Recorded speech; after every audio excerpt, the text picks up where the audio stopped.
opening statement is a synopsis or an overview of what the attorneys believe the evidence will be. Opening statements of the attorneys are not evidence. After all, the attorneys are not witnesses to any of the facts in controversy in this case. After openings, the state will then call any witnesses and introduce any evidence accordingly. And at the conclusion of their case, the defense may decide to call witnesses and submit any additional evidence if they wish to, but they are not required to do so. After the defense rests, the plaintiff may have the right to call rebuttal witnesses. After all of the evidence in, I will instruct you on the law that applies to this case. You must not be concerned with the wisdom of any rule of law stated in these pre-trial instructions or with the instructions given to you at the end of the trial. Regardless of any opinion you may have as to what the law ought to be, it would be a violation of your oath to base a verdict upon any other view of the law than that given to you by the court. After the instructions on the law are read to you, each party has the opportunity to argue orally in support of their case. That's called closing argument for summation. Again, what the attorneys say during that is not evidence. Their arguments will be designed to help summarize and interpret the evidence for you and show you how the evidence and the law relate to one another. Since the state has a burden of proof, in this case, beyond a reasonable doubt, the plaintiff gets to argue twice at the end of trial. The state gets to argue, and the defense gets to argue their closing arguments, and then the state gets to put on a rebuttal argument, excuse me. I just mentioned that the burden of proof in criminal cases is beyond a reasonable doubt. That's different from civil cases. In civil cases, let's say it was a car accident. In civil, it's preponderance of the evidence, meaning if we were looking at weighing justice here with those scales, you would weigh all the evidence and see where the scales tip, and that would be the person who wins. In this criminal case, it's beyond a reasonable doubt. And there'll be instruction as to what that means, and I'm sure the state will discuss that during the presentation of the case. It is not beyond all doubt, but it is beyond all reasonable doubt, and you'll get an instruction as to that. After the attorneys have presented their arguments, you will retire to select a foreperson to deliberate and arrive at your verdict. Faithful performance by you of your duties is vital to the administration of justice. It is your duty to determine the facts and determine them from the evidence and the reasonable inferences arising from such evidence. And doing so, you must not indulge in guesswork or speculation. The evidence which you are to consider will be the testimony of witnesses and any exhibits admitted during the course of the trial. I just got a new phone and it's ringing in the middle of this instruction. Pardon me. Technology, our best friends and sometimes our worst enemies. I can stop it. Okay. Admission of evidence in court is governed by rules of law. From time to time, it may be the duty of one of the attorneys to make an objection, and my duty as a judge to rule on those objections and decide whether a certain question may be asked and answered or whether certain evidence may be admitted. You must not concern yourself with objections made by attorneys. Further, you must not consider anything which you may have seen or heard when the court is not in session, even if what you see or hear is said or done by one of the parties or one of the witnesses. While you are in the courthouse, please always wear the badge the marshal just gave you. Did they have the badge yet? No, Your Honor. Okay. The badges you will get, you'll see he's holding up those blue badges. And make sure they're displayed in a place that's very clear. Don't hang them on your pants buckle or something where it's hidden. We want to make sure everyone sees that. And the purpose for that is we want to make everyone aware that you're a juror. Life happens, people get into elevators, don't realize that you're a juror, and they start talking. Feel free and let them know that I told you could say, excuse me, I'm a juror, please stop talking. Or even if you feel you need to get off the elevator to avoid any conversation, you're free to do that. You should really be wearing those buttons or those badges as long as you're in and around the courthouse. So even if you go out to lunch, I keep that on for the same reason. I actually also encourage people on my jury trial to only chit-chat or talk with your fellow jurors, or maybe jurors in other cases. That will also prevent you accidentally talking to a witness or potential witness. This is a short trial, so it shouldn't be too hard for you all to do that. All right. In every case, there are two types of evidence, direct and circumstantial evidence. Direct evidence is testimony by a witness about what that person saw or heard or did.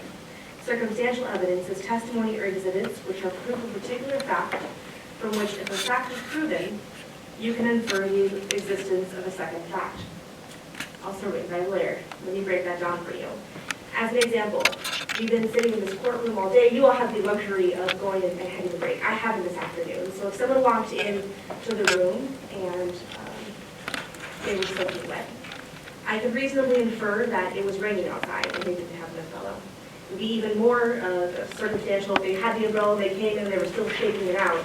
I could reasonably infer that it had been raining outside even though I hadn't seen it. So that's basically what circumstantial evidence is. You may consider both direct and circumstantial evidence in deciding this case. The law permits you to give equal weight to both types of evidence, but it's up to you to decide how much weight to give to any particular piece of evidence. Opening statements and closing arguments, again, are intended to help you understand the evidence and applying the law to that evidence. But please remember that what the attorneys tell you is not evidence. They are not witnesses, and they have no first-hand information, and therefore what they tell you is not evidence. I may, during the course of this trial, take notes about what the witnesses are saying. Do not make any inference from this action on my part. I am required to be prepared for any legal arguments, and therefore I might take extensive notes or I might not take any notes at all, depending on what's happening. Let me remind you again that until this case is submitted to you, do not talk to one another about it or about anyone that has to do with this trial until the end of the case, and you go back to the jury room to decide your verdict. Do not talk to anyone else about this case or about anyone who has anything to do with this case until the trial is ended. Anyone else includes members of your family and friends. Sometimes that's kind of hard because your family wants to know what's happening. Again, short trial, much easier. You can let them know what the case is about once you render your verdict. There was a question, I don't remember who raised it or the person got selected for jury about employment. If anyone needs any letters or proof that you were here today or during the course of this trial, I will give you a letter to take to your employer. I see one hand. That's no problem. Just remind the marshal and we'll make sure to get you that letter. That way you won't have any employment issues.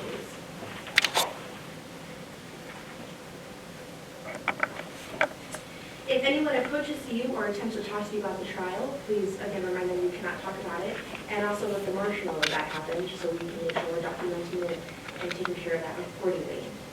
Do not read any news stories or articles or listen to any radio or television or internet reports about this case or about anyone who has anything to do with this case.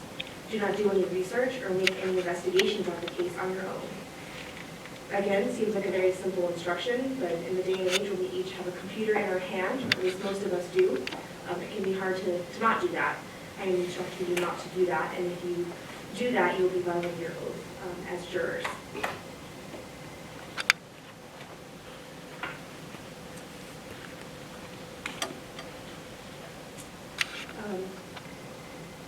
If you ever have a question during the course of the trial, I do allow you to ask questions. So what I'll ask you to do is to write down the question, put your juror number there, and then pass the note to the marshal.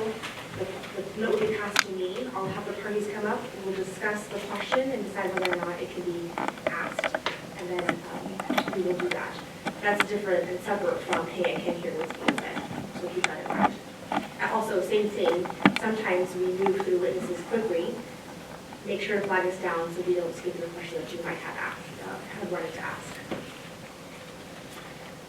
Again, do not make up your verdict about what it should be, what the verdict should be until you've gone into the jury room and heard all of the evidence in this case. At the end of the trial, you'll have to make your decision based upon what you recall the evidence. You will not have a written transcript to consult. Even though we have a court recorder here who is recording all the testimony, it's not typed up in a readable format. And therefore, it's difficult and time-consuming to go back and try and get that testimony back for you, so it is important you pay attention throughout the course of the trial. All right, with that, we will begin with opening statements. State, are you ready? Yes, thank you, Your Honor. Yes. Yes, you would like, before you start, would you like my court review to read the information, or would you like to read the information? Oh, If you don't mind, I apologize. You can read the information. Yes. So we're going to read information, which is a charging document. That's what it is a document. It is not evidence. It is not evidence of guilt. It's merely to inform you of the charges and defendant is facing. Okay. District Court, Clark County, Nevada. The state of Nevada plaintiff versus Michael Lee McDonald, defendant. case number 33368 Department 9, amended information. State of Nevada, County of Clark. Stephen B. Wilson, District Attorney within and for the County of Clark, State of Nevada, in the name and by the authority of the State of Nevada, informs the court that Michael E. McDonald, the defendant above named, having committed the crimes of unlawful interception of wire communications on or between August 1st, 2016 and November 30th, 2016, within the County of Clark, State of Nevada, contrary to the full enforcement effects of statutes in such cases made and provided and against the peace and dignity of the State of Nevada.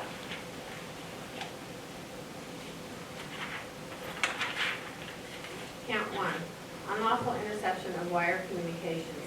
Did willfully, unlawfully, knowingly, and feloniously intercept or attempt to intercept a wire communication without the knowledge or consent of Candace McDonald and or Candace Ruiz by recording a phone conversation between the defendant and the said Candace McDonald and or Candace Ruiz without her consent, wherein they discussed daycare costs.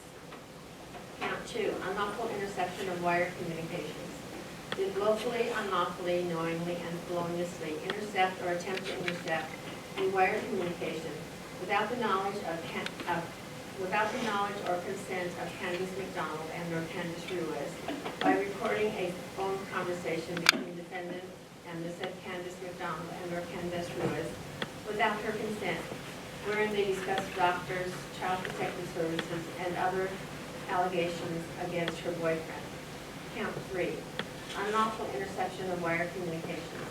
Did willfully, unlawfully, knowingly, and feloniously intercept or attempt to intercept a wire communication without the knowledge or consent of Candace McDonald and or Candace Ruiz by recording a phone conversation between the defendant and the said Candace McDonald and or Candace Ruiz without her consent, wherein they discussed her new boyfriend and or the dietary needs of the children. Count 4, unlawful interception of wire communications. Did willfully, unlawfully, knowingly, and feloniously intercept or attempt to intercept a wire communication without the knowledge or consent of Candace McDonald and or Candace Ruiz by recording a phone conversation between the defendant and the said Candace McDonald and or Candace Ruiz without her consent, wherein they discuss family court proceedings. Count 5, unlawful interception of wire communications. Did willfully, unlawfully, knowingly, and feloniously intercept or attempt to intercept a wire communication without the knowledge or consent of Candace McDonald and or Candace Ruiz by recording a phone conversation between the defendant and the said Candace McDonald and or Candace Ruiz without her consent, wherein they discuss court issues and other dietary needs of the children, signed by the district attorney to which the defendant has pled not guilty. Thank you, and apologize. Now, when you're ready. Thank you, Your Honor. Ladies and gentlemen, the evidence in this case will show that between August 1st of 2016 and November 30th of 2016, the defendant, Michael McDonald, recorded 5 different phone calls that occurred between himself and his ex-wife, Candace. These calls occurred without Candace's knowledge. These calls were recorded without Candace's knowledge or her consent, and that is why we're here today. Now, I want to give you some background. You'll hear testimony from Candace, the defendant's ex-wife, and you'll hear that the defendant and Candace, they met in 2008, they got married in 2010, and then they have 2 children together. And their youngest was born in 2014. Their daughter, she just recently, a few months ago, turned 5. She's the one that you'll hear most about. The defendant and Candace filed for divorce in 2015, and that divorce is finalized in October of 2016. But of course, since the 2 of them have children together, even after the divorce is finalized, they still have to appear in family court and work out issues related to child custody and child support. And the phone calls that you'll hear in this case occur around the time period when their divorce is being finalized. So some occur a couple months before, around August of 2016, and some a bit later. So some of these issues that they'll be talking about have to do with family court. Now, around the time that these hearings are happening in family court, the defendant becomes active online and posts a lot of videos from his family court hearings. He gets the video from the court system, And he posts some of it on his own YouTube channel, some of it on a YouTube channel for another organization, Veterans in Politics International. And occasionally he posts on a Facebook page known as Nevada Court Watchers. And Nevada Court Watchers is a Facebook site where people go on, they post a lot of information, they talk about a lot of hearings, things going on in the legal world here in Nevada, mostly here in Las Vegas.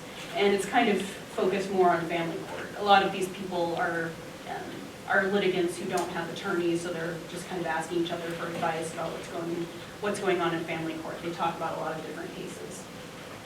And the defendant starts communicating with Mark DeCiro, and he's a witness that you'll hear from in this case. Mark DeCiro is one of the administrators of Nevada Court Watchers, and he sees these things that the defendant is posting online, these hearings. He sees his comments and his posts about what's going on in his family court case. And Mark is interested. This is the sort of thing that he posts on his Facebook site. So through Facebook, he communicates with the defendant, and he asks him for more details about his family court case, things that are being filed, hearings that are going on, just kind of wanting to know the status, if he has other information to post on his Facebook site, Nevada Court Watchers. And the defendant, he provides Mark DeCiro with a link to his Google Drive, or a specific folder in his Google Drive that contains a lot of documents and recordings related to his family court case.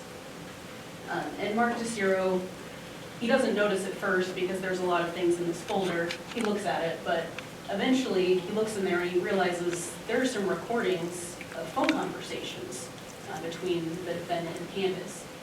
And Mark DeCiro is concerned. So he notifies Candace, and he sends her a link to these recorded phone calls, these audio recordings that are in the defendant's Google Drive. And of course, you'll hear from Candace, and she'll tell you that she listened to these recordings, realized they're phone calls that occurred between her and the defendant, and she can tell approximately when they happened based on certain things that they're talking about, certain things that were going on with her daughter and things that were going on with her family court case. And she had no idea at the time that the defendant was recording these phone conversations. So she notifies the police. And that's really what this whole case is about. These recorded phone conversations that occurred without Candace's permission. And that's why we're in court today. So at the conclusion of this case, I'm confident that you will find the defendant, Michael McDonald, guilty of 5 counts of unlawful interception of wire communications. Thank you. Mr. Mueller, when you're ready. Thank you, Your Honor. Ladies and gentlemen, the jury, proper conclusion reached. The close of the evidence is not guilty. There is an individual down in family court by the name of Steve Sampson. He runs an organization called Veterans in Politics International. They're court watchers. They are watchdog people, independently self-appointed, and they watch the shenanigans of and the foibles of family court. Mr. DeCiro represents a competing faction, something called Nevada Court Watchers. Nevada Court Watchers and this Veterans in Politics, they don't get along, and that's putting it mildly. There are lawsuits back and forth, defamation counts, and mutually bad feelings. Mr. DeCiro runs a website, and Madam Clerk, can I get this? No. Yeah, thank you. Evidence will show. Bear with us as we transition from computer to the Elmo. It takes a bit to focus. There we go. Mr. DeCiro is going to be a witness. He's the primary witness in the state's case. He's made his view of the subject eminently clear. You will hear, and the evidence is going to show, his testimony is to be disregarded. That's the push book page that Mr. DeCiro has produced. He's got a Mr. McDonald stick figure as the banner of his Nevada Court Watchers page. Mr. DeCiro has posted on this Facebook page his view of what is to happen. He says, trust me, anyone who wants to align himself with that being Sampson is going to go right down with him. The choice is theirs. So now Mr. DeCiro has made his view known that he doesn't like Mr. McDonald. He's also actually threatened anybody who associates with Mr. Sampson in writing. The evidence will show that Mr. DeCiro hacks into a Google account where he discovers an illegal recording, 5 of them. That's what he would like you to believe. There are, however, 4 or 5 practical problems. Mr. DeCiro is a radio guy, 15 or 17 years. He is proficient at audio editing. Unambiguously has the abilities and the skills to edit. So when he discovers these edited or these phone conversations, does he download them and hand them to police as the originals? No. The evidence is going to show that they are edited and the metadata for the recordings is removed. And they give this version of the audio transcripts to the police, who then, the evidence will show, made zero evidence, zero effort to determine if the audio recordings had in fact been altered. 5 phone conversations. They don't begin with hello. They don't end with goodbye. There's no time. There's no date stamp. There is no indication, in fact, that these snippets, they're not even phone conversations. There's 5 audio snippets that are purported to be conversations. And then the problems get even worse, because the evidence is going to show there's no proof anywhere in this case that Mr. McDonald actually made the recordings, other than the anger and bile of his ex-wife, who testified under oath, "Oh, I know he made them." With no proof. You literally are going to see a case here that has no evidence, and this is a political prosecution. When you go through, you'll see no independent verification, you'll see no metadata, you'll see no complete phone conversations, and the most scary thing, you may not even have a crime here. Because while a single party recording is illegal in Nevada, there are other jurisdictions, California, where it is not a crime. They don't even know where these conversations came from, let alone if they are phone conversations, what state they were recorded from. And most troubling of all, is they're from a hack. Mr. DeCiro, as you saw, has very strong feelings about Mr. McDonald and Mr. Sampson, but somehow Mr. McDonald just let him into his Google Drive account. When you get through with the state of this evidence, probably tomorrow, maybe early Wednesday, you're going to come back with the conclusion that the state cannot, will not, and has not proven the case, let alone proven it beyond a reasonable doubt. Thank you. Thank you very much, Mr. Mueller. All right, ladies and gentlemen, we're going to go ahead and end at this time. So you are in recess until 10:30 tomorrow morning. When you step outside, you'll get those badges we talked about. And if you haven't already collected your phone number, please provide your phone number, the best way to reach you, to the marshal as well. That way if anything comes up or we need to get a hold of you, we can do that via telephone. Thank you very much for your attention. Yes, your notebooks you're going to leave behind. And you leave them on your chair with your juror number. I saw a number there, right? Leave it on your chair, they'll be collected, they'll be passed out to you again once we resume tomorrow morning at 10:30. All right, thank you very much. All rise for the jury.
court finds in the best interest of the minor child and makes the following findings.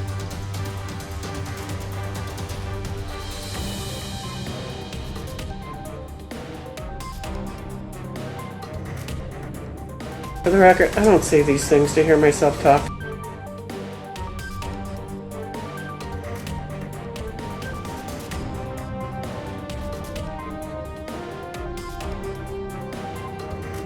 An absolute decree of divorce is granted.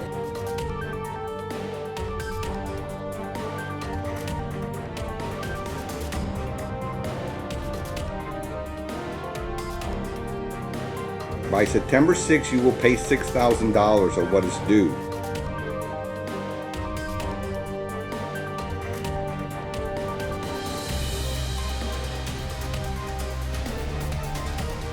I make a finding that paternity has been established.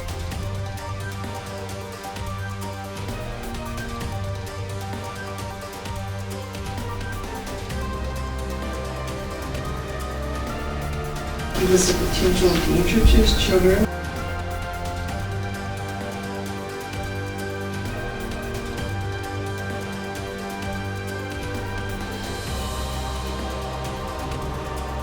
We're here for the court's order to show cause.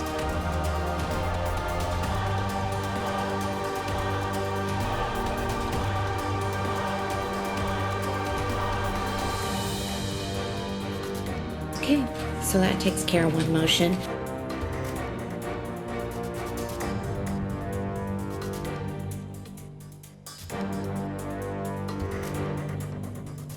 Okay, all right, so let me see here. We're going on the record in case C-18-334-L, State of Nevada versus Michael McDonald. This is day 2 of the series trial. Go ahead, State. The Supreme Court has been Hold on, I asked the state, as I understood, they had something to put on the record, so give me 1 second. Oh, you're right. Thank you. Supreme Court has said nothing to people about not having clients present. No, that's completely appropriate. Thank you. Yeah.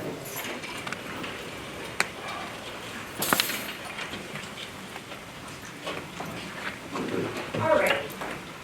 Please let the record reflect the presence of the defendant. Good morning, Mr. McDonald. Good morning, Judge. All right, state, go ahead. Your Honor, several things. In no particular order, we just received defense's jury instructions. We have not had time to go over them. I'm sure we look over them at lunch. While we were on that subject, I've got 3 copies for the court as well. We've got cited in it, we said copy these are all pretty generic statements of law. They don't anticipate them being particularly controversial. Here's the cited ones in the statutes, and here's the uncited ones for inclusion in the instructions. Thank you.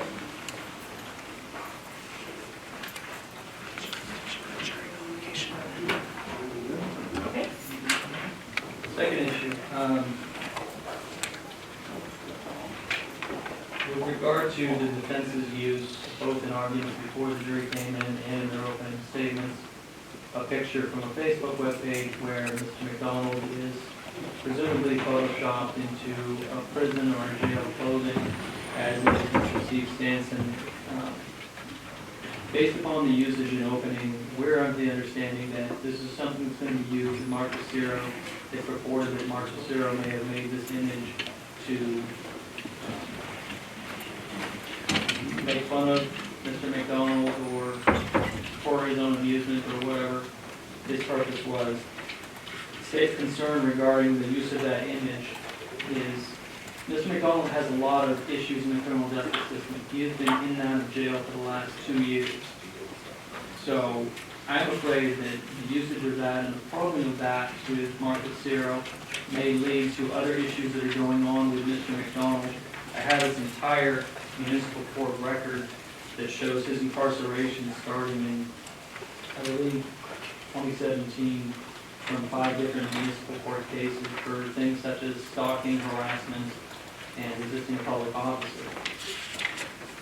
So that's one of the issues that we're concerned about regarding how the defense has portrayed this case in the open.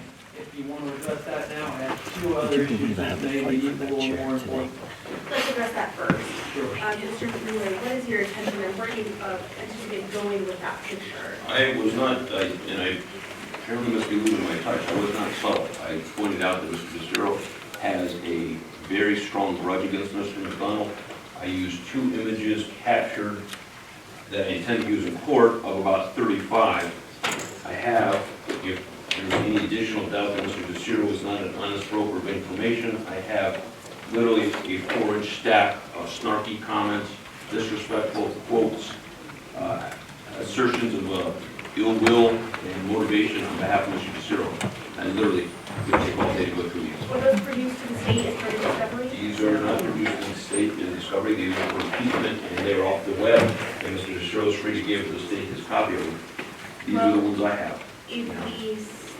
If your case in chief is going to be comprised of solely impeachment material, tell me how that doesn't defy the reciprocal discovery. Well, first off, Mr. DeCiro is actually in defiance of the court order watching us right now on this videotape. So let's, if we can have the camera turned off, or we're going to be giving Mr. DeCiro. How do you know that?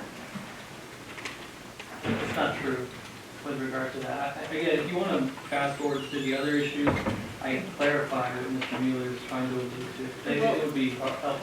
Hold on, we're raising multiple issues. So let's go back to the initial issue. Mr. Mueller, are you intending on eliciting information regarding your client's other criminal cases? No.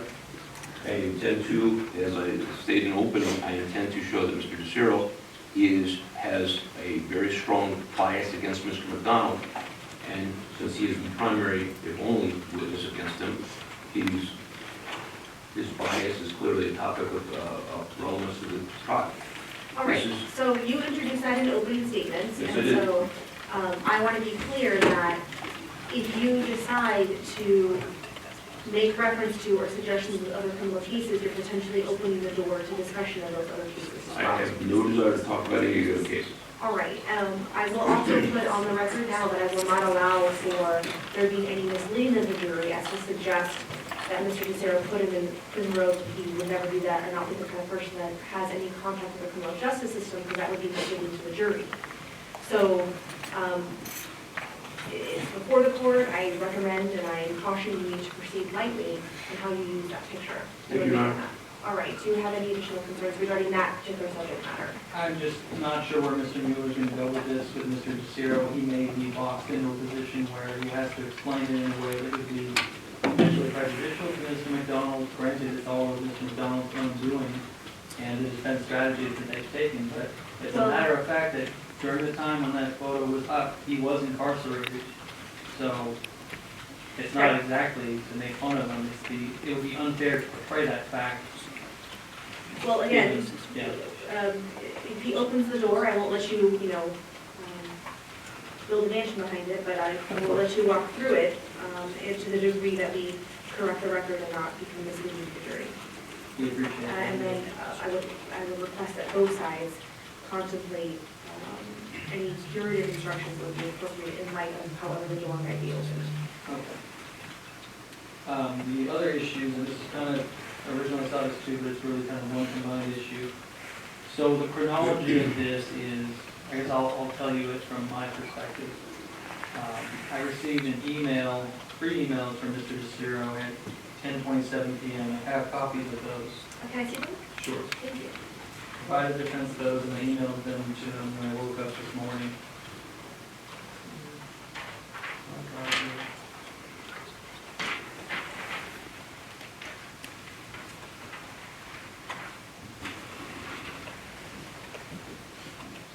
Thank you very much. All right, I'm not at the reading. Based on what I see these emails and their context to the evidence is, they appear to be the links that Michael McDonald emailed to Mr. DeCiro to let him into his Google Drive. How this all develops, and I spoke with Ms. Mishler this morning after I woke up and saw that these things had been emailed to me after I went to sleep, is that these appear to be material evidence in this case that corroborates what Mr. DeCiro would say happened, that Michael McDonald sent him these links as he was interested in his family court case, and from being allowed access to his Google Drive, saw these illegally obtained phone recordings of himself and Mr. McDonald. Now, with the timing of this, and Ms. Mishler, co-counsel in this case, received an email from Candace McDonald / Ruiz. Was it last night or this morning? It was actually sent last night, but I didn't see it until this morning. On that email, she stated that she had watched the opening of state and defense. She indicated that the openings were live streamed by the media entity who is here today. With regard to Mr. DeCiro, because I was trying to figure out why the heck is this guy sending you these things, I called him up and I said, what's the deal with this? This is kind of very late disclosure. And he said that he caught probably the tail end of Ms. Mishler's opening and about 5 minutes of Mr. Mueller's opening, and then he had to get in the car and drive. Obviously, the chronology of this is we excused our witnesses at 4 p.m. We didn't start opening until 4:30. There was no exclusionary rule invoked until after openings. With regard to this, I believe Mr. DeCiro sent this to me because he heard how Mr. Mueller was calling him a hacker, and that's simply not the case. So as any layperson might do, they would want to defend themselves, and that's why he sent this to, he sent to myself and Ms. Mishler. So that's the chronology of it. Yeah, Mr. Mueller, I'll hear from you. Your Honor, it has been the defense's contention that this was not this is a political organization, not a news organization.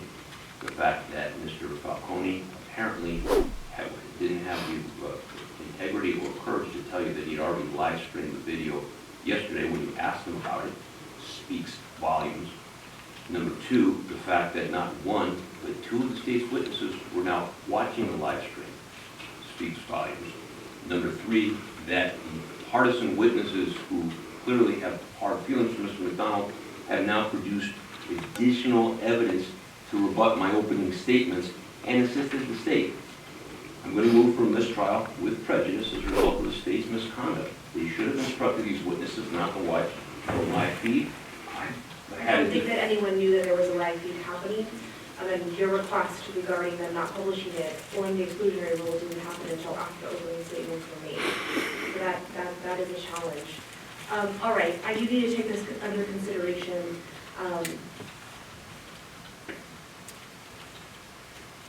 Of course, our poor jury is already here. This is going to take a minute. So please advise the jury that something came up that needs to be resolved before we bring them in. Let them know if they want to get a coffee, they're free to do that, and to be back here in 45 minutes. All right? No problem. And please give them my apologies. Okay, no problem. All right, is there another issue that came up besides? No. Okay. They kind of sandwich each other. Yeah, they do. So, yeah, it's one issue. All right. And I know you're contemplating this and you're at 45 minutes. If it helps solidify the timeline for whatever record, if you're debating whether this is a mistrial or not, I believe Mr. DeCiro is here. He could testify about what he did in fact see on live streaming and why he sent this, and if you want. Yeah, let me consider this for a few minutes. I'll be back here in about 15 to 20 minutes, so everyone can be at ease until that time. Thank you. Thank you. Orders in recess. We're back on the record in case C-18-333684-1. Before the break, there was a motion for mistrial based on information the parties learned. One, that 2 of the state witnesses had watched all or part of opening statements that were live streamed yesterday afternoon. And 2, the emails that were turned over to the state or provided to the state yesterday evening. The emails are dated Monday, October 28, 2019.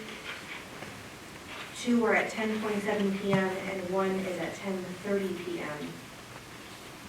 The emails are from an email address, michaelmcdonaldwork@gmail.com to a mark.deciro@gmail.com. The state has advised that this was the first they received these links. They show an email inviting Mark DeCiro to edit 3 documents, one being a divorce chronologue, the second being at least entitled Appeals, and the third being court videos.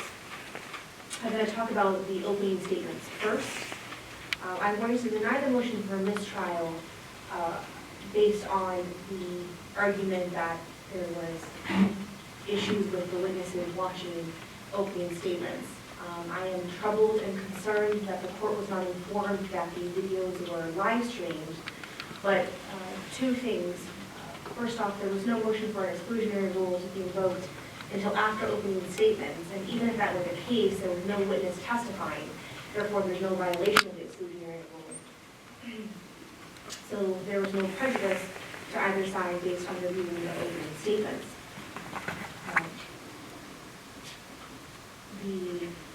The second question is what happens with this new discovery that was provided to the state last night at 10:30, or around 10:30. I am going to grant the motion for mistrial, however, I'm going to grant it without prejudice because of the late disclosure of these emails. During the opening statement, Mr. Mueller laid out his defense, and his defense was that this was a hacking job on behalf of Mr. DeCiro. These emails directly undermine that defense, and it would be prejudicial to Mr. McDonald to have to recover from a committed defense that was placed before the jury during opening statements yesterday. So I'm going to grant the motion for mistrial again without prejudice, and we do need to reset this for trial. Your Honor? Do either want to make a record as to either of my rulings? Your Honor, at this point, Mr. McDonald has asked me to withdraw our motion from this trial if he wishes to proceed with the trial. We ask simply that these late disclosed emails are excluded from evidence. Mr. McDonald's been in custody now for an extended period of time. He's not a criminal or member of the criminal class. Is he currently in custody on a separate case? He's currently pending sentencing on Wednesday, I think it was Wednesday or Thursday. This recommendation from the PSI is for probation. He was out of custody in this case, but the bondsman saw a chance to surrender him. So I would prefer to go forward with simply limiting, Mr. McDonald would prefer to go forward with simply limiting the state's ability to use this. Obviously, now that we know it exists, I can't imply that it doesn't. I understand the rule. Having said that, Mr. McDonald is anxious to get this behind him, and we've got almost 500 days of credit on this case. All right, we'll hear from the state on that request. And Your Honor, my request is if we're going forward that we be allowed to use this information. It's not particularly complicated. This isn't like a case in which someone gets a last-minute DNA report or something like that. Additionally, the defendant is in custody on another case, which is set for sentencing tomorrow morning. And I do not believe he has 500 days credit in this case. Well, was he, it was mentioned he was out of custody on this case initially, am I correct on that? Yes. So he was remanded in the case before Judge Israel? Yes. All right, has he been remanded in this case? The bondsman surrendered him once he got remanded. So no, if he had not gotten remanded in the other case, then he would have been out of custody in this one. And the bond surrender happened a few days ago, I believe on the 23rd. So he has less than a week in this case. All right, so let me understand the defendant's request. You are asking to withdraw the motion for a mistrial and to proceed. You understand that you cannot, well, let's say this. If you argue this was a hacking job, then these emails come in. You understand that? Yes, Judge. There's the details. Mr. DeCiro has never given a full or satisfactory explanation of what he exactly did. So that he got permission to get into Google Drive apparently is at least personally established that his actions exceed for the purpose of the granted permission, in which case he's still violating the statute. So and unfortunately this is criminal law, so I can't take a deposition if he didn't want to talk to investigators. So I have to live with what answers he gives us on the stand. All right, and you're making this request as a affirmative trial strategy? Yes, sir. All right. Mr. McDonald, how are you? Great. Ms. Monroe. Raise your hand. You do solemnly swear the testimony you to give in this action shall be the truth, the whole truth, and nothing but the truth, so help you God. Yes. Please state your name for the record. Michael John. Good morning again. I want to confirm that you agree with your attorney's request to withdraw the motion for mistrial. Yes, Judge, I just want to get this behind me and put it off, and I believe that this case has no merit, and I'd like to proceed and get this over with, please. All right, and do you understand that by withdrawing the motion for a mistrial, that that's a trial strategy that would not be a basis necessarily for an appeal later? Should you get convicted, there's now an affirmative record that you are actively making this decision and want to proceed with trial here today. I understand that, Judge. All right. And do you need any additional time to talk to your attorney about your decision to make this motion to withdraw the motion from this trial? No, Judge, I'd like to proceed with trial, and I would like to confer with my attorney that I have a few minutes to discuss some strategies to ask questions of the witnesses. That's a reasonable request, and I will grant that request. All right, thank you. You can be seated. Thank you very much. Added party need to lay anything else in terms of the record? No, Your Honor. I think we understand the parameters of what they're agreeing to here. All right, well, let me ask the state this question. Do either of you plan on putting these emails in your case sheet? If they are brought into controversy by the defense, then not in the case appeal, I suppose. It might be on a redirect situation. All right. Because they were disclosed today, and I understand they were emailed to you at 10:27 last night,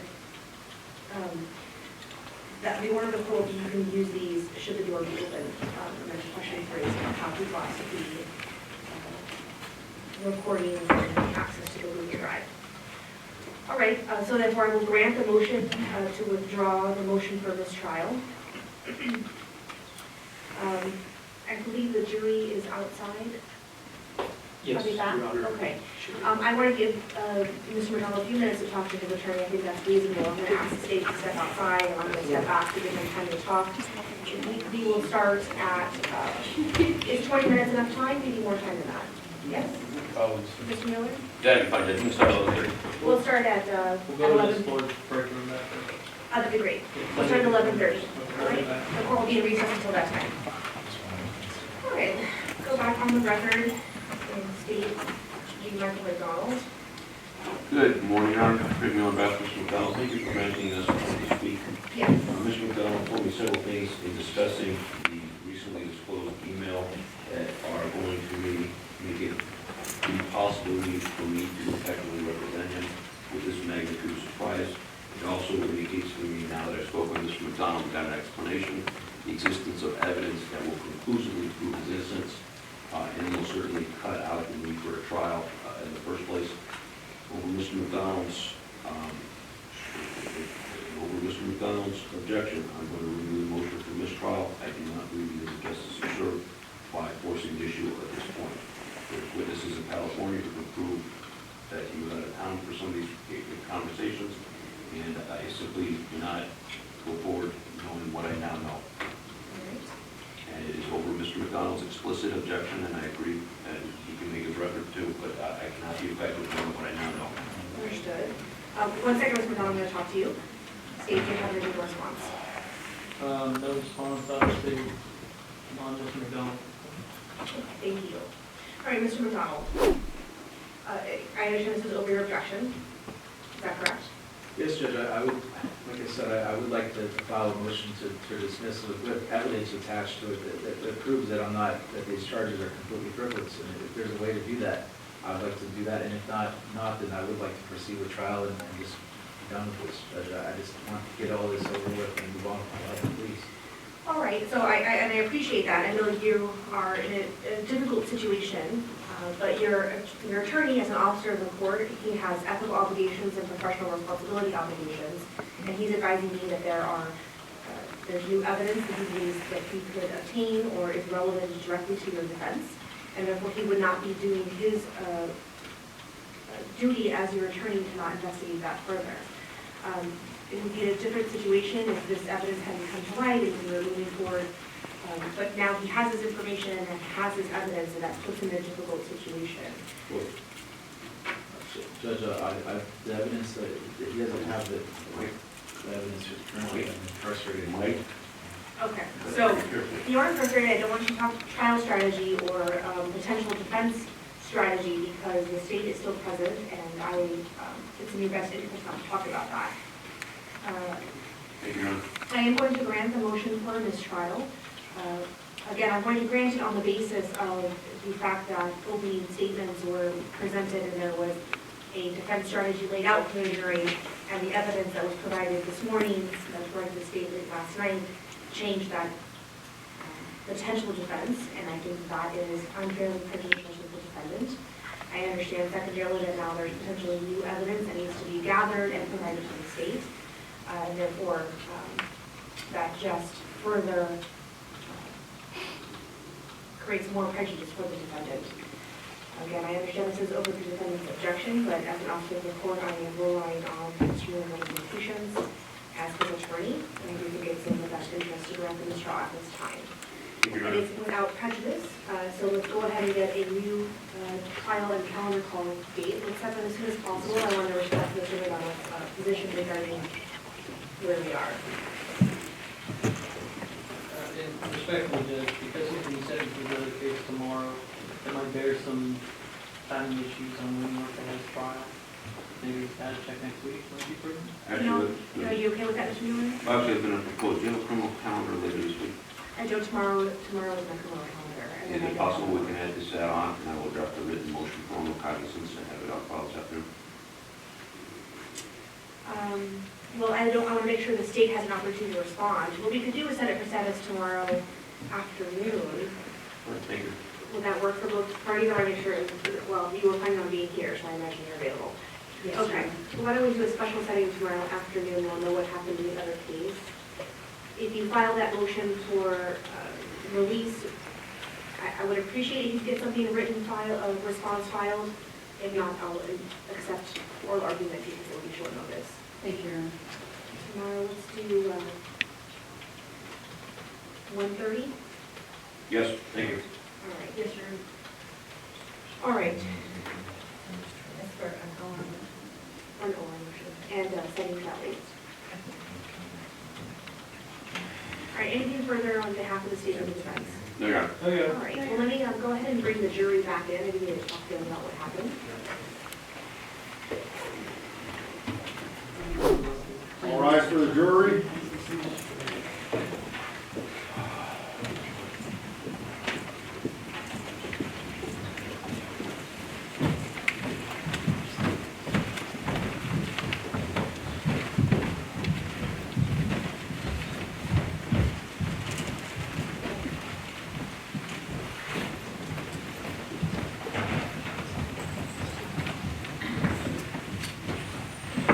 Please be seated, come to order. Good morning, everyone. Please be seated. Back to the record in case C-18-333-684-20, the parties stipulate to the presence of the jury. Yes, Your Honor. Mr. Mueller. Yes, Judge. All right. All right, good morning, ladies and gentlemen. I'm sorry that you were waiting. I know we had said we were going to start at 10:30 today.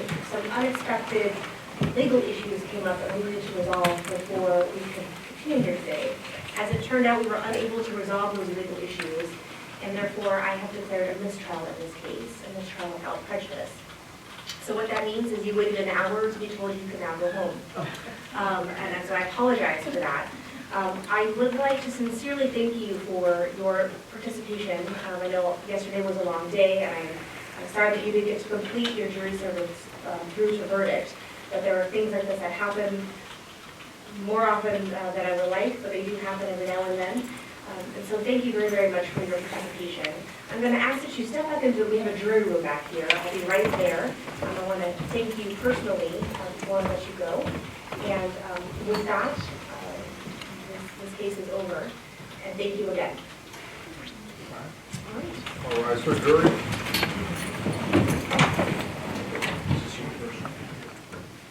Let the record reflect that the jury has left the courtroom. My thanks to everybody this morning, and we will see you tomorrow afternoon at 1:30. All right, thank you, Your Honor. Thank you, Your Honor. Court is in recess.